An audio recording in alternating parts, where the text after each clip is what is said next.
করলেন এই সময় থেকে হিজরি সনের প্রচলন আরম্ভ হয়। আল্লাহ নবী আল্লাহ রাসূল নবী মুহাম্মদুর রাসূলুল্লাহ সাল্লাল্লাহু আলাইহি ওয়াসাল্লাম যখন দুনিয়া থেকে বিদায় নিলেন, আল্লাহর ডাকে যখন সাড়া দিয়ে দিলেন, হুজুরের ইন্তেকালের পরে সাহাবায়ে কেরাম হুজুরদের মধ্যে একটা ইজমা হয়েছিল, যেটাকে ইজমায়ে সাহাবা বলা হয়, যেখানে একত্রকরণ মত পোষণ করা হয়েছিল যে আরবি বছরের সূচনা কাল কখন থেকে নেওয়া হবে। সমস্ত সাহাবায়ে কেরাম হুজুররা আল্লাহর নবী মুহাম্মদুর রাসূলুল্লাহ সাল্লাল্লাহু আলাইহি ওয়াসাল্লাম মক্কি জীবন থেকে যখন মাদানী জীবন ইশরাফের জীবনে যখন হুজুর যখন পদার্পণ করলেন, সেই সময় থেকে আল্লাহ নবী আল্লাহর রাসূলের ওই হিজরতের কালীন থেকে হিজরি সন আরম্ভ হয়ে যায়। আবার সাহাবায়ে কেরাম হুজুরদের মধ্যে একত্রকরণ কোন দিন কোন মাস থেকে হিজরি সনটাকে আরম্ভ করা হবে। যেমন আমরা ইংরেজিতে জানি জানুয়ারি থেকে বছরের সূচনা হয়, বাংলা সনে জানি বৈশাখ থেকে নতুন বছরের সূচনা হয়ে থাকে, কিন্তু আরবি বছরটা আজ থেকে 1447 বছর পূর্বে হিজরতের পর থেকে হিজরি সন চালু হয়েছে, কিন্তু ওই হিজরি সনের প্রথম মাসটা কোন মাসটাকে নিয়োগ করা হবে, কোন মাসটা দিয়ে হিজরি সনের সূচনা হবে, হিজরি সনের নতুন বছরের আরম্ভ হবে, সাহাবাদের হুজুরের মধ্যে ইজমা হতে থাকে। ইজমায়ে সাহাবার মধ্যে কেউ কেউ বলেন সবথেকে উত্তম মাস যে মাসে আল্লাহ পাক কোরআনটাকে নাজিল করেছে, আল্লাহ পাক কোরআনটাকে নাজিল করেছে, শাহরু রমাদানুল্লাযী উনজিলা ফীহিল কোরআন, যেই মাসের মধ্যে আমার আল্লাহ কোরআনটাকে নাজিল করেছে, এই মাসটাকে আরবি বছরের প্রথম মাস হিসাবে নিয়োগ করা হোক। কেউ কেউ বললেন না, যেই মাসে হুজুর দুনিয়াতে এসেছে, যার উপরে আল্লাহ কোরআন নাজিল করেছে, আল্লাহ নবী আল্লাহ রাসূলের শান নিয়ে বলতে থাকে, কোরআন জানিয়ে দেয় সূরার নাম সূরাতুল আরাফ 7 নম্বর সূরা 158 নম্বর আয়াতটা খুলে আপনি দেখেন, কুল ইয়া আইয়ুহান নাস ইন্নী রাসূলুল্লাহ ইলাইকুম জামিয়া। আল্লাহ কোরআন দিয়ে জানিয়ে দিয়েছে, কুল ইয়া আইয়ুহান নাস, আপনি মানুষকে বলে দিন, আপনি মানুষকে জানিয়ে দিন, ইন্নী রাসূলুল্লাহ, আপনি নবী, আপনি রাসূল, আপনি পয়গম্বর, আপনি সেলফ ইন্ট্রোডিউসটা করেন, আপনি আপনার নিজের পরিচয়টা আপনি নিজে দিন। ইলাইকুম জামিয়া, আমি আল্লাহ আপনাকে সর্বজনীন করে সকলের জন্য ইন জেনারেল পৃথিবীর মধ্যে নবী করে দুনিয়াতে পাঠিয়েছি। এই যে সময় থেকে হুজুরের নবুয়তের আবির্ভাব, কেউ কেউ বললেন হুজুরের বিলাদাতের মাসে, হুজুর যে মাসে দুনিয়াতে এসেছে রবিউল আউয়াল, এই মাসটাকে আরবি বছরের প্রথম মাস হিসাবে নির্বাচিত করা হোক। কথা কিছু বুঝতে পারছেন না? বুঝতে পারেন? ছেলেদেরকে গাঁট ধরতে বললে January, February, March, April, May, June, July, August, September, October, একদম এক নিঃশ্বাসে দম টেনে বলে দিবে ডিসেম্বর পর্যন্ত। কিন্তু এটা যে মুহররম চলছে, গত কয়েকদিন আগে নতুন হিজরি সনের 1447 নতুন বছর সূচনা হয়েছে। কোচি কেন, কোচির বাপ জানে না, ছানাগুলো কি বলবে, ধাড়িগুলো জানে না। কথা ঠিক বলছি না ভুল বলছি? টানা মুহররমের পরে কি হয় জানে না, রবিউল আউয়াল জানে, শবে বারাত জানে, কিন্তু শাবান মাসে শবে বারাত হয় সেটা জানে না। কথা ভুল বলছি না ঠিক বলছি? মেরাজ জানে, কিন্তু কোন মাসে মেরাজ হয়েছে জানে না। ঈদ জানে, কোন মাসে ঈদ হয় সেটা জানে না। চ্যালেঞ্জ করে বলছি, বহু মুসলমানের ভালো ভালো বাড়ির ছেলের কথা বলছি আমি, কোন মাসে ঈদ হয়? রোজার মাস, রোজার পরে ঈদ, নামাজে দাঁড়িয়ে গেল। কিন্তু ঈদটা যে কোন মাসের চাঁদে, তাহলে ঈদের চাঁদ উঠেছে, চাঁদটা কি ঈদের? রোজার চাঁদ উঠেছে, চাঁদটা কি রোজা? আমার কথাটা কিছু বুঝতে পারছেন না? বুঝতে পারছেন? বলে কি রোজার চাঁদ উঠেছে, চাঁদটা কি রোজার উঠেছে না রামাদান মাসের চাঁদ উঠেছে? বলছে ঈদের চাঁদ উঠেছে, চাঁদটা কি ঈদের উঠেছে না শাওয়াল মাসের চাঁদ, তাই ঈদ। কিন্তু জানি না। ভালো ভালো কথা বলছি আমি, একদম ভালো ভালো পরিবারের কথা বলছি, মদ মাতাল পরিবারের কথা বলছি না। নামাজি, পরেশগার, মোটামুটি দিনদার টাচ আছে, টাচ আছে, একবারে আউট অফ মার্কেট নয়, মার্কেটের মধ্যে আছে। একদম লাল কার্ড দেখে মাঠের বাইরে বের করে দেয়নি, মোটামুটি মাঠে খেলছে, দৌড়চ্ছে এখনো। জোহর পড়ে, আসর পড়ে না, মাগরিব পড়ে, এশা পড়ে না, এইরকম টাচে আছে। সেই পরিবারের সন্তান এখনো পর্যন্ত কোন মাসে ঈদ হয় জানে না। ঈদ হচ্ছে রোজার পরে, এটা জানে। আজ মুহররম মাস, আমার পরিবারের বাচ্চা বাচ্চা ছেলে কেন ধাড়িগুলো জানে না মুহররমের পরে সফর হয়। কথা কিছু বুঝতে পারছেন? এই যে আরবি বছরের সূচনাটা কি করে হলো, ইতিহাসটা বলছি এটাই আপনাদেরকে। আগে গ্রিক ক্যালেন্ডার ব্যবহার করতো, খ্রিস্টীয় ক্যালেন্ডার ব্যবহার করতো, কিন্তু ইসলামিক ক্যালেন্ডারের একটা প্রয়োজন বোধ মনে করলেন সাহাবারা। না না, তাদের কেন আমরা অনুকরণ করবো? আমাদের একটা স্বতন্ত্রতা থাকবে। তাই সাহাবারা নিজেরা ইজমা করে হিজরি সন চালু করলেন। হিজরতের পর থেকে সাহাবা হুজুরদের মধ্যে থেকে বিভিন্ন মত পোষণ করলেন যে আরবি বছরের কোন মাসটাকে প্রথমে আনা যায়। ইজমা, অধিকাংশ সাহাবারা মত দিলেন আল্লাহ পাকের কাবা বাইতুল্লাহ থেকে হাজার হাজার লাখ লাখ হাজি সাহেব নিজের বাড়িতে আসবে, নিজের গোনাগুলোকে জমা করে রাখবে, ওটা আরবি বছরের শেষ মাস। আর নতুন বছরটা নিজের গোনাগুলোকে ক্ষমা করে বেগুনা অবস্থায় শুরু করবে, তাই মুহররমকে প্রথম মাস জুড়ে বলবে। হাজি সাহেব আসছে না, এয়ারপোর্টে নামছে না, নতুন বছরটা সূচনা করবে বেগুনা থেকে। সাহাবারা তাই জিলহাজটাকে শেষে রাখলেন, আল্লাহ পাক কবুল করে মুহররমটাকে প্রথমে দিলেন। জুড়ে বলবে। এটা ইজমায়ে সাহাবা, এটা দলিল। আল্লাহ নবী, আল্লাহ রাসূল সাহাবায়ে হুজুরদের সাথে আলাপ আলোচনা করে, সাহাবায়ে হুজুরদের সাথে কথাবার্তা বলতে থাকে। একটা বছরকে আল্লাহ পাক 12 ভাগে বিভক্ত করে দিয়েছেন। এক একটা মাসের এক একটা ফজিলত আল্লাহ পাক দিয়েছে, এক একটা মাসের এক একটা নিয়ামত আল্লাহ পাক দিয়েছে, এক একটা মাসের এক এক দিক থেকে এক এক রকম সিস্টেমেটিক আল্লাহর তরফ থেকে নিয়ামত আল্লাহ পাক দিয়েছে। কোনটাই নফল ইবাদতের কথা গুরুত্ব দিয়ে বলা হয়েছে, কোনটাই মুস্তাহাব ইবাদতটাকে খুবই গুরুত্ব দেওয়া হয়েছে।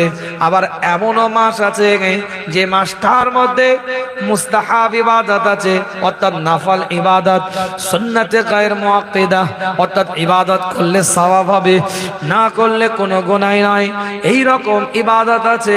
আবার ওই মাসে একই মাসে আবার ওয়াজিব ইবাদত আছে, আবার একই মাসে ফরজ ইবাদত আছে, আবার একই মাসে ইবাদত করলে কবিরা গুনাহ হবে, ইবাদত করলে আল্লাহর পক্ষ থেকে তার নামায়ে আমলের মধ্যে গুনাহ লেখা হবে। আবার কি মাস রে বাবা? আরে মুহররমে দুটো রোজা রাখার কথা এসেছে না আসেনি? আমি আসবো আলোচনায়। তো এটা একটা ফজিলত, শাওয়াল মাসের একটা ফজিলত আছে না না? লাইলাতুন নিসফি মিন শাবান, 14 তারিখের দিনগত রাত, যেই রাত্রিরে আল্লাহ পাক প্রথম আসমানে আসে, সেই দিনে আমার আল্লাহ সবাইকে ক্ষমা করে দেয়। হিংসু আর আপনার মুশরিক, এই দুই শ্রেণী ছাড়া সবাইকে আল্লাহ ক্ষমা করে দেয়। ফজিলত আছে না না?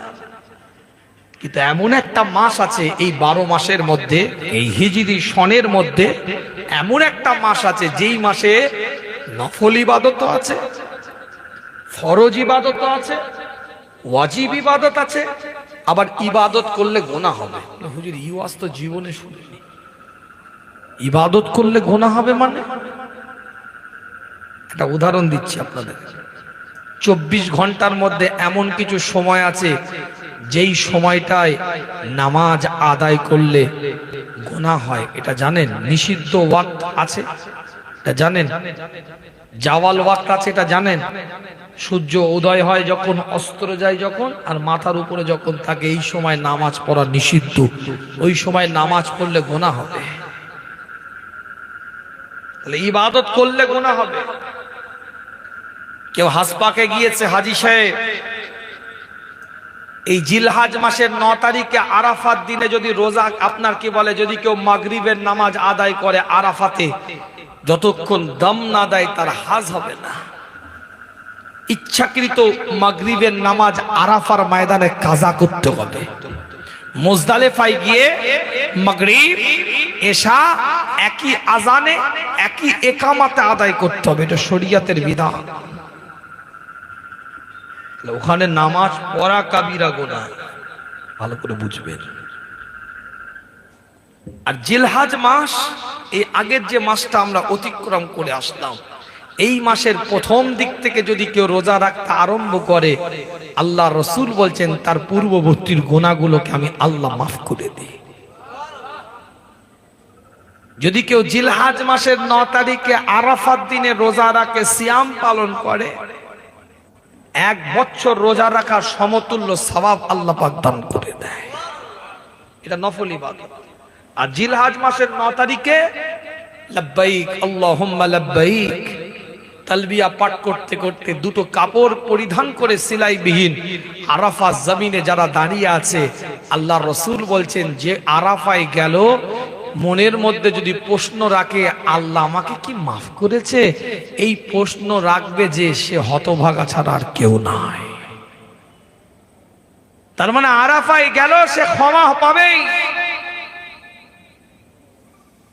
আল্লাহ নবী, আল্লাহ রসুল, হুজুরে আকরাম সাল্লাল্লাহু আলাইহি ওয়াসাল্লাম বলছেন আরাফা জমিনে প্রত্যেকটা নবী আলাইহিস সালাতু ওয়াস সালামরা এই দোয়াটা পড়েছে।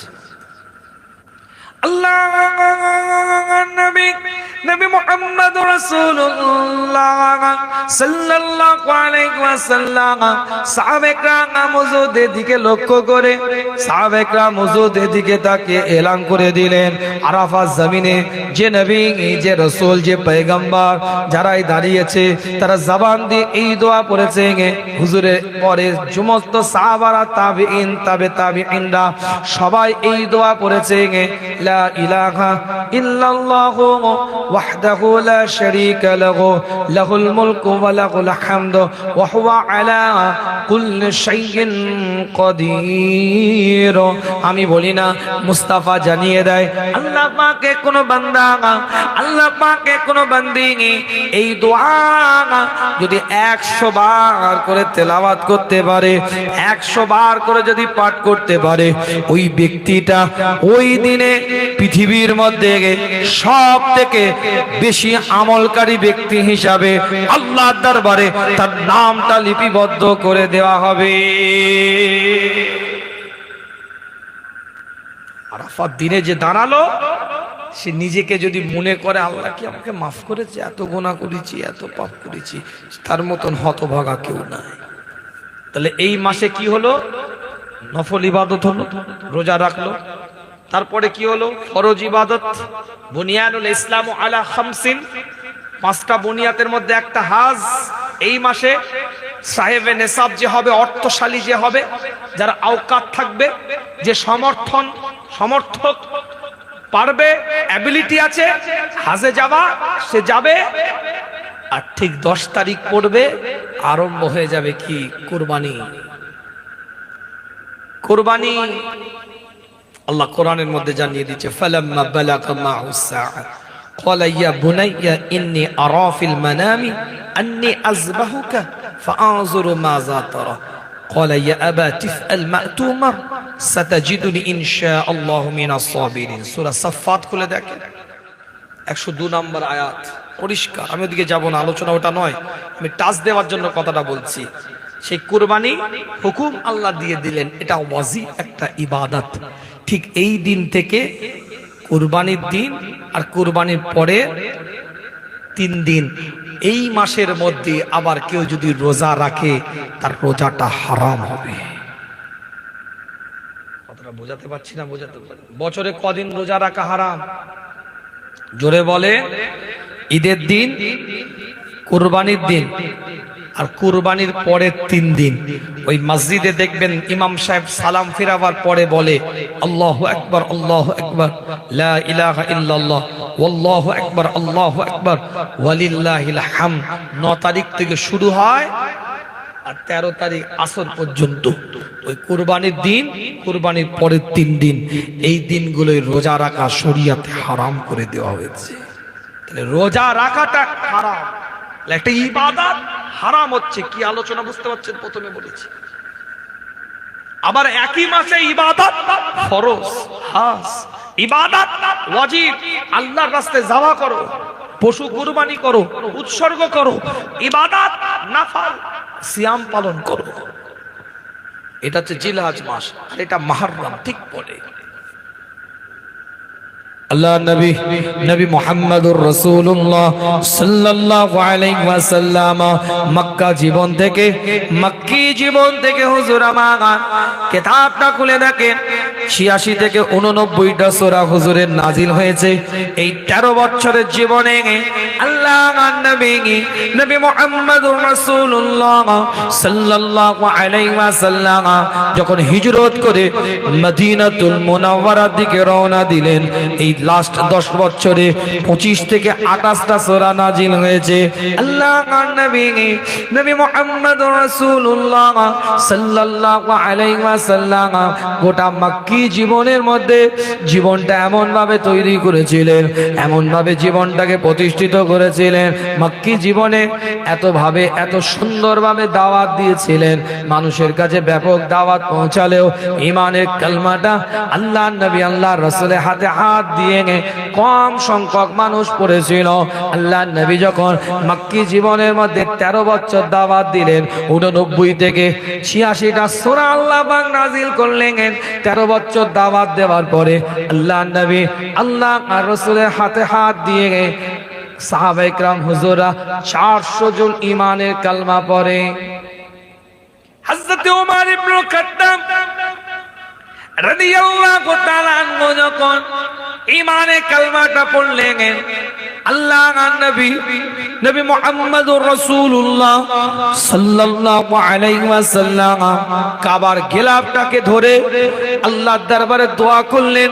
কাবার গিলাফটাকে ধরে রবের দরবারে ফরিয়াদ করলেন, আল্লাহর দরবারে দোয়া চাইলেন, হে রব্বে আল্লাহ, হে মাওলা, হে পরওয়ারদিগার বেনিয়াজ, হে খোদা, আপনাকে ঈমান দিতে হবে ওমরকে, হেদায়েত দিতে হবে ওমরকে, ওমরকে দরকার ঈমানের কালমাটা, ওমরের হেদায়েতের আলোটা জ্বালিয়ে দিতে হবে দিলের মধ্যে। কাবার গিলাফটা ধরে হুজুর দোয়া করলেন, আল্লাহ পাক দোয়া কবুল করে নিলেন।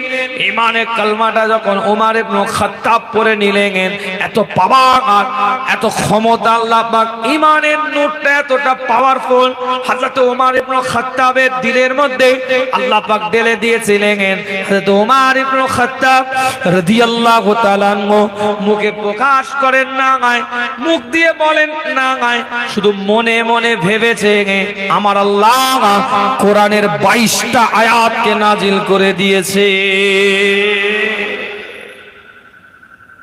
বলেন যে আল্লাহ এই আয়াত এরকম ভাবে নাজিল করে, আল্লাহ এরকম আয়াত একটা নাজিল হলে মনে হয় ভালো, এরা মনে ভেবেছে।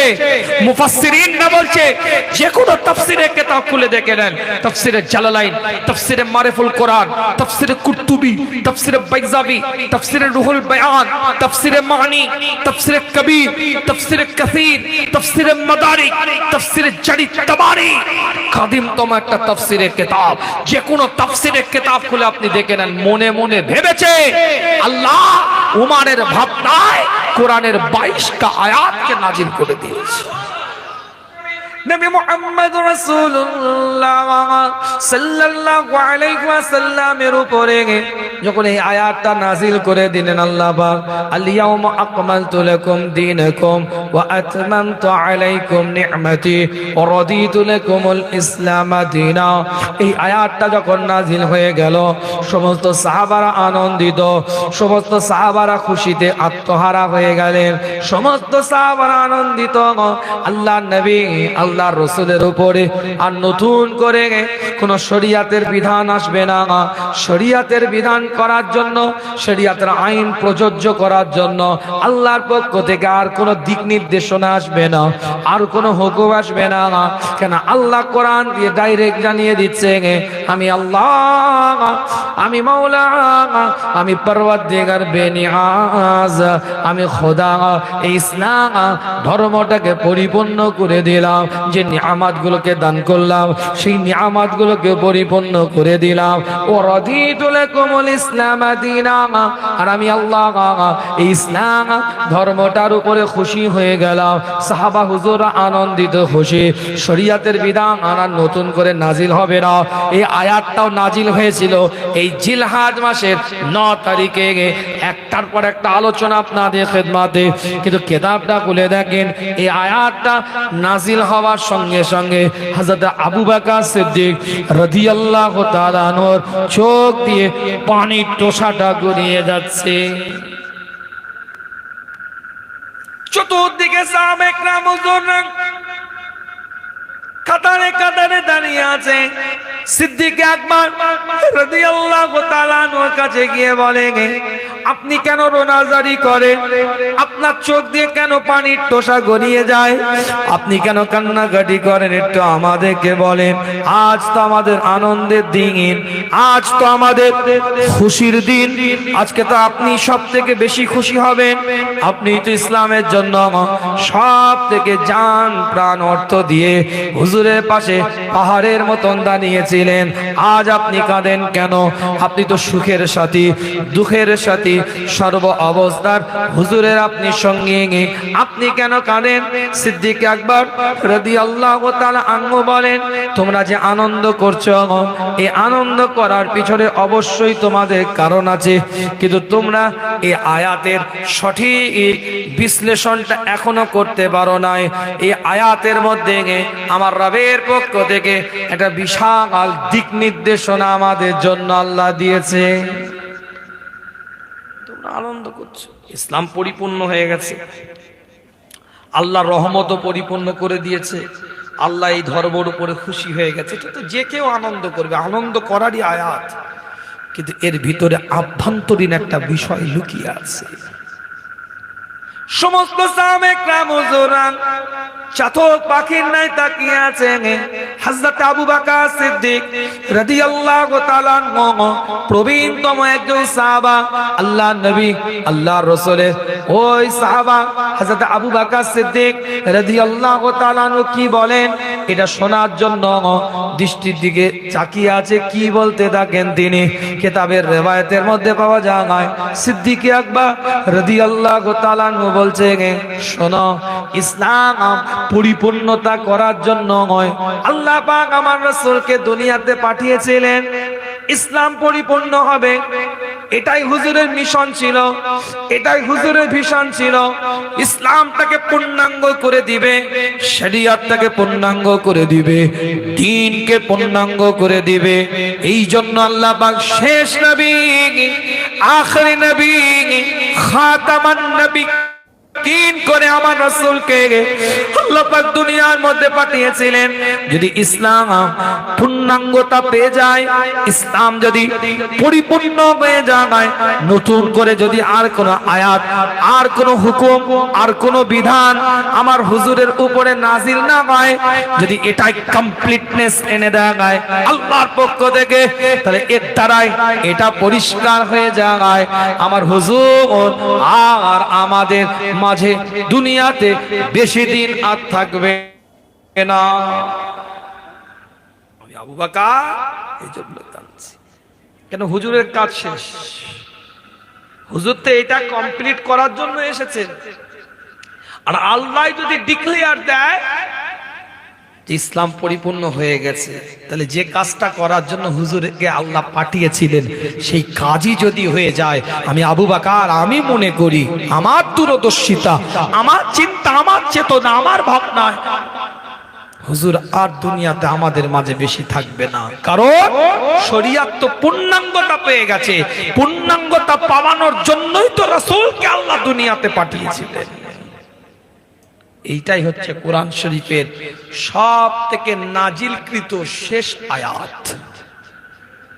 কুল আউযু বিরাব্বিন নাস, ওটা তো আপনার কি বলে কিতাব আকারের শেষ সূরা, কিন্তু নাজিলকৃত সর্বপ্রথম আয়াত হচ্ছে সূরা আলাকের 1 থেকে 5, আর নাজিলকৃত সর্বশেষ আয়াত হচ্ছে সূরা মাইয়াদার 3 নম্বর আয়াত।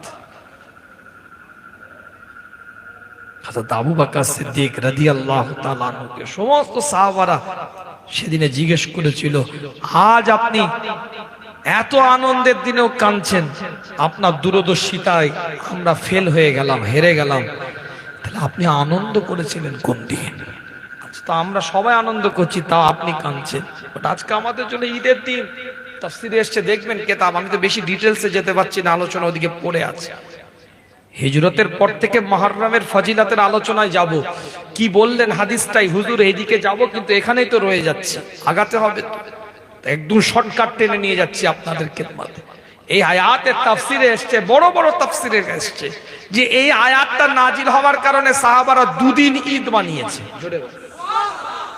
কিন্তু আবু বকর কেঁদেছে। বড় বড় তাফসীরে কিতাব এসেছে, ছোটখাটো কোনো কিতাবের হাওয়ালা দিয়ে কথা বলছি না, একদম এভিডেন্স সহকারে বলছি আপনাদেরকে। তো সাহাবারা জিজ্ঞেস করছে, আজকেও যদি আপনি কাঁদেন তাহলে একদিন তো আনন্দ করেছেন, আপনার জীবনে আনন্দের দিন কোনটা? আজ আমরা 2 দিন ধরে ঈদ মানাচ্ছি, দুটো ঈদ মানাচ্ছি আয়াত নাজিল হওয়ার কারণে, আজও আপনি কাঁদেন, তাহলে আপনার আনন্দের দিন কোনটা?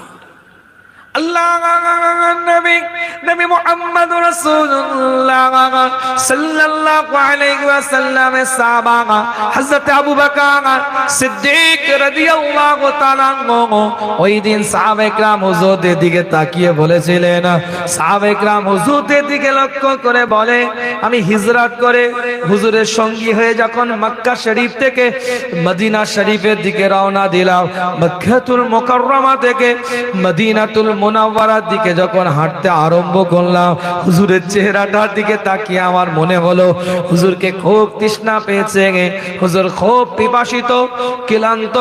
আমি আল্লাহ নবী আল্লাহ রাসূলের চেহারাটার দিকে তাকিয়ে বলি, হুজুর আপনি একটু আরাম করেন, একটু বিশ্রাম নেন। আমি আমার পাত্রটাকে নিয়ে খুঁজতে আরম্ভ করলাম, হুজুরকে একটা গাছের নিচে বসিয়ে দিয়ে আমি হুজুরের জন্য ওই পাত্রের মধ্যে একটু দুধ আনার জন্য বকরির খুঁজতে আরম্ভ করলাম। পাহাড়ের দূরে এক জায়গায় লক্ষ্য করে একটা বকরির দুধ বিক্রেতা দুধ বিক্রি করে, তার কাছে যাওয়ার পরে আমি তাকে বলতে থাকি, এই দুধটা আপনি আমাকে দিন, আমি খরিদ করতে চাই আপনার কাছ থেকে। পাত্রটাকে ধোয়ার জন্য একটা কুয়ার সামনে গিয়ে দাঁড়ালাম। আমি যখন কুয়ার ভিতর থেকে পরিষ্কার পরিচ্ছন্ন পাত্রটার মধ্যে পানিটা তুললাম, আমি আবু বকর তৃষ্ণার্ত, আমি পিপাসিত অবস্থায় আমি চিন্তা করি একটু পান করে নিলে আমার তৃষ্ণা নিবারণ হয়ে যাবে। যেই পান করতে যাব, হঠাৎ করে আমার মনে বলল, হুজুর তো এখন তৃষ্ণার্ত, হুজুরের গালের মধ্যে তো কিছু আমি দিতে পারি নাই। আমি পান করা ছেড়ে দিয়ে ওই পাত্রে পানি ফেলে দিয়ে আমি দুধ নিয়ে হুজুরের দরবারে হাজিরা দিলাম, ছুটতে আরম্ভ করলাম। উষ্ণ দুধ একটু গরম থাকে, বকরির স্তন থেকে বেরোবার পরে ওই উষ্ণ গরম দুধটাকে খাওয়াবার জন্য হুজুরের কাছে ছুটতে আরম্ভ করলাম। আল্লাহর নবী নবী মুহাম্মদ রাসূলুল্লাহ সাল্লাল্লাহু আলাইহি ওয়াসাল্লাম তৃষ্ণার্ত অবস্থায়, পিপাসিত অবস্থায় গাছের নিচে বসে আছে, বিশ্রাম নিচ্ছে। আমি আবু বকর ওই উষ্ণ গরম দুধটাকে বকরি হুজুরের হাতের মধ্যে তুলে দিলাম। আল্লাহর নবী নবী মুহাম্মদ রাসূলুল্লাহ সাল্লাল্লাহু আলাইহি ওয়াসাল্লাম যখন ওই দুধটাকে পান করছিলেন বকরিরা, আমি আবু বকর হুজুরের চেহারাটার দিকে তাকিয়েছিলাম, হুজুরের মুখমণ্ডলের দিকে তাকিয়েছিলাম। হুজুরের নূরানি চেহারাটাকে দেখে এত তৃপ্তিদায়ক মনে হচ্ছিল দুধটা পান করার পরে। ওটাই আমি আবু বকরের জীবনের সব থেকে আনন্দের দিন, যেদিন আমি মুস্তাফাকে তৃষ্ণার্ত অবস্থায় দুধ পান করাতে পেরেছিলাম। জোরে বলবেন, আরো জোরে বলা যাবে না? আল্লাহ নবী নবী মুহাম্মদ রাসূলুল্লাহ সাল্লাল্লাহু আলাইহি ওয়াসাল্লাম হুজুর হিজরত করে যখন মক্কা শরীফ থেকে মদিনা শরীফে চলে গেলেন, যাওয়ার পর আমার রাসূল সরকারে কায়নাত মদিনার দৌলা ইমামুল মুরসালিন ইমামুল হুদা ইমামুল কিবলাতাইন হুজুরে আকরাম সাল্লাল্লাহু আলাইহি ওয়াসাল্লাম লক্ষ্য করেন আশুরার দিনে ইহুদিরা রোজা রাখে। আশুরার দিনে এই মুহররমের 10 তারিখে আশুরার দিনে ইহুদিরা সিয়াম পালন করে, ইহুদিরা রোজা রাখতে থাকে। আল্লাহ নবী নবী মুহাম্মদুর রাসূলুল্লাহ সাল্লাল্লাহু আলাইহি ওয়াসাল্লাম ওই আনসারী সাহাবায়ে কেরাম হুজুরদের দিকে লক্ষ্য করে জিজ্ঞাসা করে, আজ মুহররমের 10 তারিখ আশুরার দিনে ইহুদিরা কেন রোজা রাখে, ইহুদিরা কেন সিয়াম পালন করে, ইহুদিরা কেন রোজা রাখতে থাকে? আল্লাহ নবী নবী মুহাম্মদুর রাসূলুল্লাহ সাল্লাল্লাহু আলাইহি ওয়াসাল্লামে সাহাবারা বলতে থাকে, হুজুর আজকের দিনে হযরতে মুসা আলাইহিস সালাম কে আল্লাহ পাক ওই ফিরাউনের লশকর থেকে হেফাজত করেছিল, ওই বনি ইসরাইলকে ওই অবস্থায় মুসা আলাইহিস সালাম আল্লাহ পাক এই দিনে হেফাজত করেছিলেন। সেই জন্য তারা আনন্দ করে খুশি করে আশুরা দিনে রোজা রাখতে রাখে, সিয়ামটা পালন করে। আল্লাহ নবী নবী মুহাম্মদুর রাসূলুল্লাহ সাল্লাল্লাহু আলাইহি ওয়াসাল্লাম এলান করে দেয়, আমি রাসূল এলান করে দিলাম আমরা একদিন রোজা রাখবো না, আমরা 2 দিন রোজা রাখবো। তারা যদি ওই মুসা নবীর জন্য ইহুদিরা রোজা রাখতে পারে, আমরা কেন রোজা রাখবো না? কিন্তু তাদের রোজা একদিন, আমাদের রোজা 2 দিন হবে, 9, 10 কিংবা 10, 11 এই 2 দিন যদি কেউ আশুরার রোজা রাখতে পারে, মুহররমে সিয়াম পালন করতে পারে, এই মাসে যদি রোজাটা আদায় করতে পারে, আমার আল্লাহ তার পূর্ববর্তী জীবনের সব গুনাহকে ক্ষমা করে দেয়। মুহররমের কোডে এতক্ষণ পরে টেনে নিয়ে এসেছি, সেই কোথা থেকে জিলহাজ মাস কি হয়েছে, কোন জায়গা থেকে হিজরি শুরু হয়েছে, কোন মাসটা প্রথম কোন মাসটা শেষ, হিজরতের পরে কি হলো, সেই ঘটনা টেনে নিয়েছে। হুজুর এসে দেখছে আশুরাতে রোজা রেখেছে কারা? ইহুদিরা। ইহুদিকে যারা এখন ইসরায়েল, জানো তো নাকি 80 লক্ষ আছে, বেশি নয়, 80 লক্ষ গোটা পৃথিবীটাকে জ্বালিয়ে রেখে দিয়েছে। 80 লক্ষ আছে, গোটা পৃথিবীটাকে জ্বালিয়ে রেখে দিয়েছে। আর কিছু টুপিওয়ালা, দাড়িওয়ালা, জুব্বাওয়ালা, পাগড়িওয়ালা, আজকানওয়ালা, আলখাল্লাওয়ালা, বাহ্যিক নামাজি, ফরস, কিছু মুনাফিক মার্কা আব্দুল্লাহ ইবনে উবাই আছে, আব্দুল্লাহ ইবনে সুলুল আছে, তারা কিছু আপনার একটু ক্লাচ দিয়ে তাদেরকে সাপোর্ট দিয়ে রেখে দিয়েছে। কথা ঠিক বলছি না? বলছি এরা হচ্ছে ইহুদি। প্যালেস্তাইনের কচি কচি বাচ্চাগুলোর জন্য সৌদি বাদশা কাবার ইমামকে দিয়ে দোয়া চাওয়াচ্ছে, খুতবার মধ্যে দোয়া চাওয়াচ্ছে কাবার ইমামকে দিয়ে। তারাবির পরে বিতের নামাজের মধ্যে হাত তুলে দোয়া চাওয়াচ্ছে প্যালেস্তাইনের কচি কচি বাচ্চাগুলোর জন্য। কিন্তু এত বড় মুনাফিক, এত বড় মুনাফিক, তারা ওই কাবার ইমামকে দিয়ে দোয়া চাওয়ায় আর টেবিলের তলায় তারা সেটিং করে। কথা কিছু বুঝতে পারছে? ইহুদিদের 5টা গোলাম, তাই আমি বলতে বাধ্য হই অনেক জায়গায় এদের টুপি আছে, দাড়ি আছে, জুব্বা আছে, পাগড়ি আছে, আজকান আছে, আলখাল্লা আছে, নামাজ আছে, রোজা আছে, হজ আছে, যাকাত আছে, দান খায়রাত সব আছে, এদের ঈমান নাই।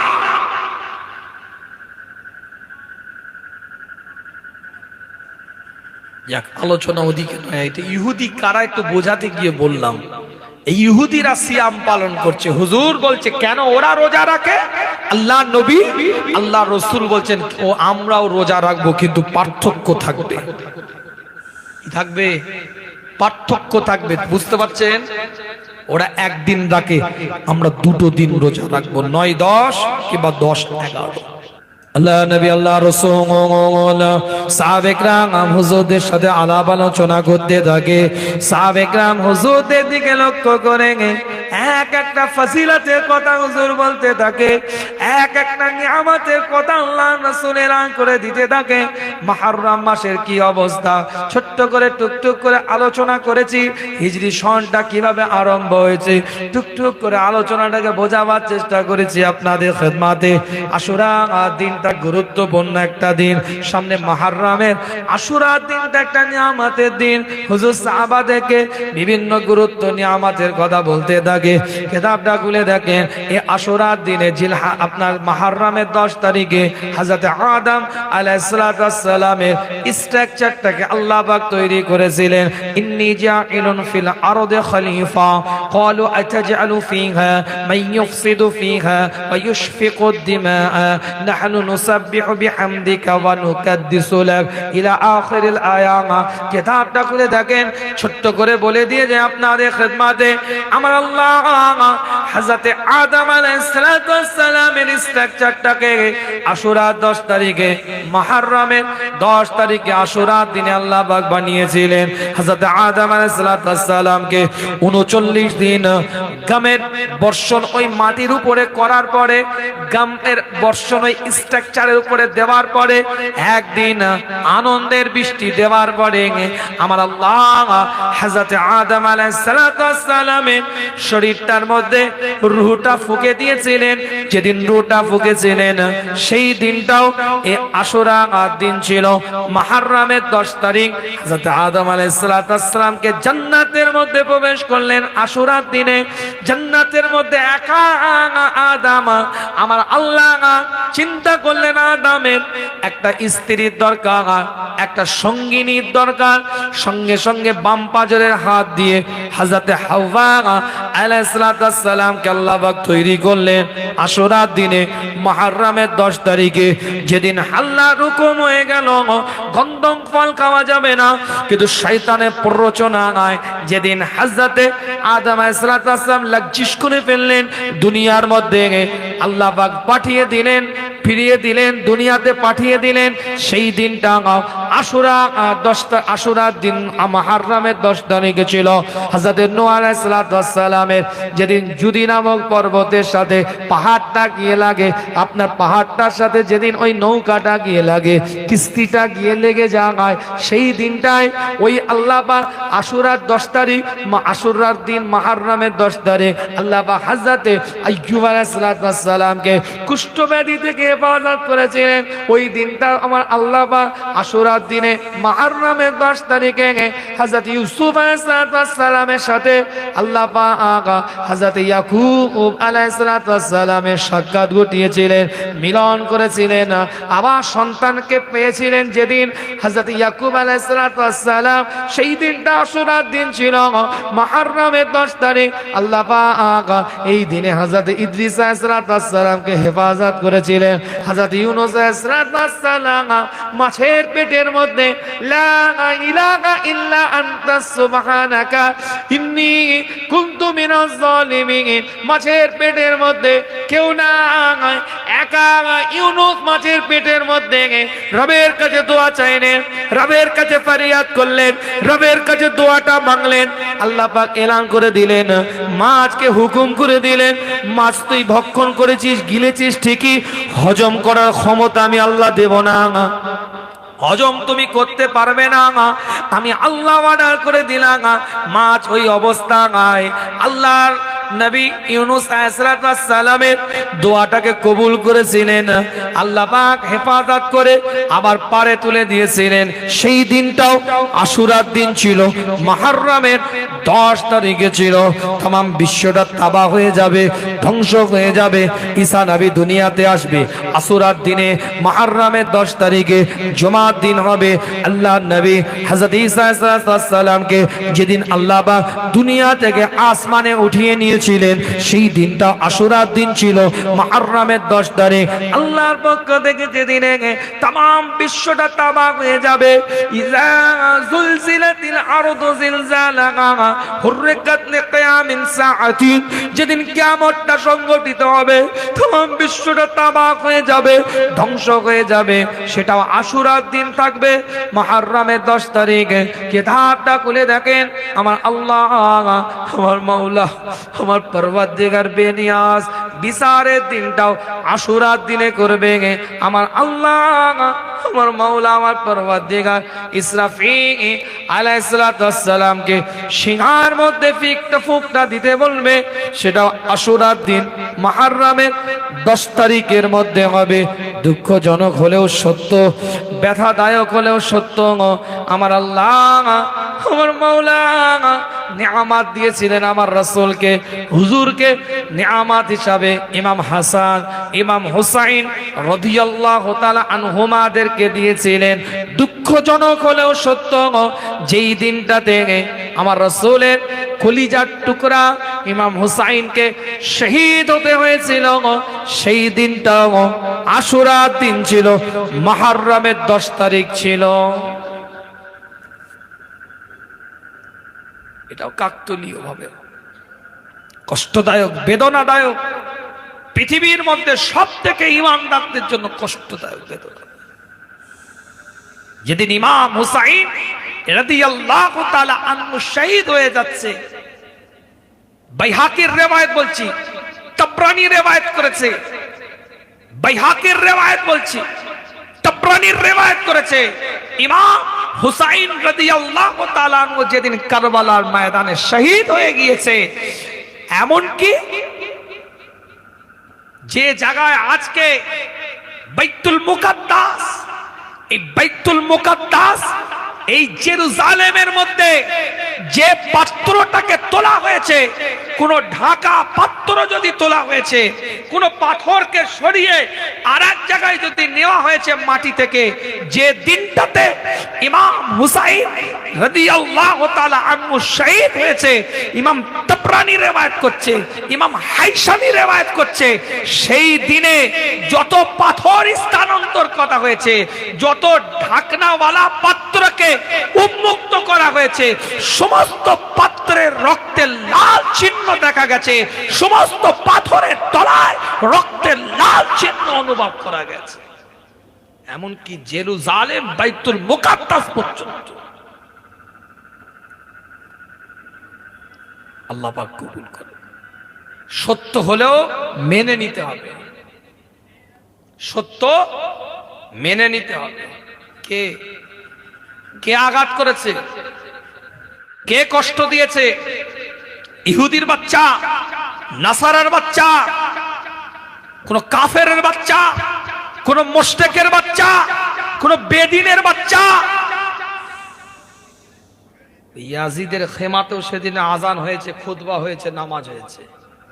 হুসাইনের খেমাতেও আজান হয়েছে, নামাজ হয়েছে, খুতবা হয়েছে। দুটো নামাজ কি এক?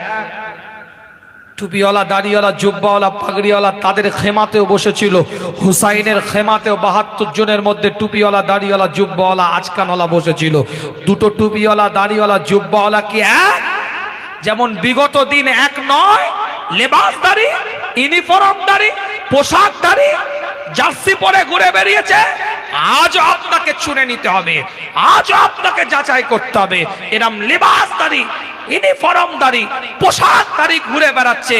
বিগত দিন তারাও যেমন কারবালার মধ্যে ইমাম হুসাইনকে শহীদ করে দিয়ে ইসলামের একটা একটা বড় অধ্যায়ের ক্ষতি সাধন করার চেষ্টা করেছিল, হককে শহীদ করে দিয়ে না হককে জিতাবার চেষ্টা চালিয়েছিল। আজও কিছু টুপিওয়ালা, দাড়িওয়ালা, জুব্বাওয়ালা, পাগড়িওয়ালা, আজকানওয়ালা, আলখাল্লাওয়ালা, আলেম, মৌলানা, হাফেজ, ইমাম, পীর সাহেব, পীরজাদা, কতিপয় কিছু সংখ্যক তারাও লেবাস পরে হককে দমাবার জন্য না হককে সাপোর্ট করে যাবে, এটাও তাদের বৈশিষ্ট্য। এরা ইয়াজিদের পক্ষে লড়াই, এদের আমাদের লড়াই, হকের লড়াই, হুসাইনের পক্ষের লড়াই। ঘাবড়াবার কিছু নেই, এটা যুগ যুগ থেকে হয়ে এসছে। না এরাম কেন হলো, আরে এরাম কেন হবে, এটা হয়ে এসেছে। তারা তাবির সন্তান, তারা সাহাবাদের সন্তান। আমার কথা কিছু বুঝতে পারছেন না? বুঝতে পারেন? তাবিদের সন্তানের কথা বলছি আমি, সাহাবাদের সন্তানের কথা বলছি আমি। ইয়াজিদ কে? ইয়াজিদের বাপ কে? কাতেবে ওহী, ওহীর লেখক। আল্লাহ পাক সকলকে কবুল করেন, সকলে বলেন আমিন। আল্লাহ নবী নবী মুহাম্মদ রাসূলুল্লাহ সাল্লাল্লাহু আলাইহি ওয়াসাল্লাম সাহাবেকরা হুজুরদের সাথে আলাপ আলোচনা করতে থাকে, সাহাবেকরা হুজুরদের সাথে কথাবার্তা বলতে থাকে। এক একটা দলিল আপনাদের খেদমতে দিয়েছি, আলোচনা শুরু করেছিলাম আপনাদের খেদমতে। একটা বছর শুরু হয় 12টাকে বিভক্ত করে 12 ভাগে ভাগ করার পরে সেখান থেকে মুহররমের উপরে আলোচনা, বছরের সূচনাটা কিভাবে হয় একটার পর একটা আলোচনা আগিয়ে নিয়ে গেছি। জিলহাজ থেকে কিছু কোটেশন কোট করে মুহররমের ফজিলত নিয়ে আলোচনা করতে গিয়ে ইমাম হুসাইন রাদিয়াল্লাহু তাআলা আনহু কথা একটা বলেছি। আলোচনা ইতিটান আপনাদের খেদমতে ছোট্ট করে একটু বলে দিয়ে যাওয়া হয়। সেই মুতাবারাক মুহররম মাসে বছরের সূচনাতে আজ একটা সবরে সানি, আজ একটা দোয়ার মাহফিল। কিতাবটা খুলে দেখেন, পরিষ্কার করে লেখা আছে হযরত ঈসা আলাইহিস সালাতু ওয়াস সালাম একটা কবরের পাশ দিয়ে হেঁটে হেঁটে যাচ্ছে। ঈসা নবী কবরের পাশ দিয়ে যখন হেঁটে যায়, লক্ষ্য করে দেখে কবরের মধ্যে বিশাল আযাব হচ্ছে, কবরের মধ্যে বিশাল আযাব পাতিত হচ্ছে।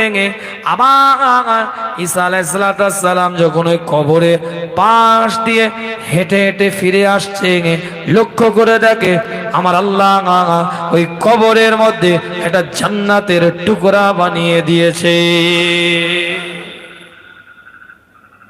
হযরত ঈসা আলাইহিস সালাম রবের দিকে লক্ষ্য করে, মাওলার দিকে লক্ষ্য করে আল্লাহ পাকের দিকে তাকিয়ে বলতে থাকে, আল্লাহ মাওলা পরওয়ারদিগার বেনিয়াজ খোদা, আমি যাওয়ার সময় লক্ষ্য করি এই কবরের মধ্যে আযাব হয়, কিন্তু আমি আসছি যখন আপনার হুকুমে আমি লক্ষ্য করি আযাবটাকে আপনি বন্ধ করে দিয়ে একটা জান্নাতের টুকরা আল্লাহ আপনি বানিয়ে দিয়েছেন। কি এমন আমল করলো? সে তো মারা গিয়েছে, তার তো সব আমল বন্ধ হয়ে গিয়েছে। এখন কি এমন ইবাদতের ওসিলায় আল্লাহ আপনি তার কবরটাকে জান্নাতের টুকরা, জান্নাতের বাগান আল্লাহ আপনি করে দিয়েছেন। তার তো আমল বন্ধ। এক্ষুনি কিছু ইবাদত করেছে, তওবা পড়লে যে তারপর মাফ, এরকম তো কিছু নয়। ইনকাতা আনহু আমালু, সব বন্ধ হয়ে গেছে। এখন কি কি করলেন? কেন করলেন? কিভাবে হলো? কি এমন আমল কবুল হয়ে গেল? রবের পক্ষ থেকে এলান হয়ে যায়। হযরত ঈসা আলাইহিস সালামের দিকে লক্ষ্য করে আল্লাহ পাক জানিয়ে দেয়, ঈসা নবী, হে ঈসা রূহুল্লাহ, ওই ব্যক্তি যখন মারা যায় তার স্ত্রীর গর্ভের মধ্যে 6 মাসের একটা বাচ্চা সন্তানকে রেখে সে মারা গিয়েছে। 6 মাস পরে সেই বাচ্চাটা গর্ভপাত হয়েছে, স্ত্রীর পেট থেকে বাচ্চাটা বেরিয়ে আজকে 3.5 বছর তার বয়স হয়েছে। আর 4 বছর এই মানুষটা মারা গিয়েছে। ছোট্ট বাচ্চাটা স্ত্রীর গর্ভে 6 মাস থাকার পরে সেই বাচ্চা যখন বেরিয়ে আজকে 3.5 বছর বয়সে একটা কিতাব খুলে একজন ব্যক্তির কাছে গিয়ে শুধুমাত্র বিসমিল্লাহ এই শব্দটা উচ্চারণ করেছে, আমি আল্লাহ আমার নামটা যখন উচ্চারণ করেছে, বিসমিল্লাহির রহমানির রহিম বলে যখন আওয়াজটা দিয়েছে, কোনো একটা কিতাব পড়ার জন্য কোনো একটা ব্যক্তির কাছে গিয়ে শুধুমাত্র এই শব্দটা যখন উচ্চারণ করেছে, আমি আল্লাহ ওই বাচ্চাটা আমার এই সুন্দরভাবে তেলাওয়াতের জন্য আমি আল্লাহ আমার নামটা সুন্দরভাবে উচ্চারণ করার জন্য ওই পিতার কবরটাকে সন্তানের ওসিলায় জান্নাতের টুকরা আমি আল্লাহ বানিয়ে দিয়েছি।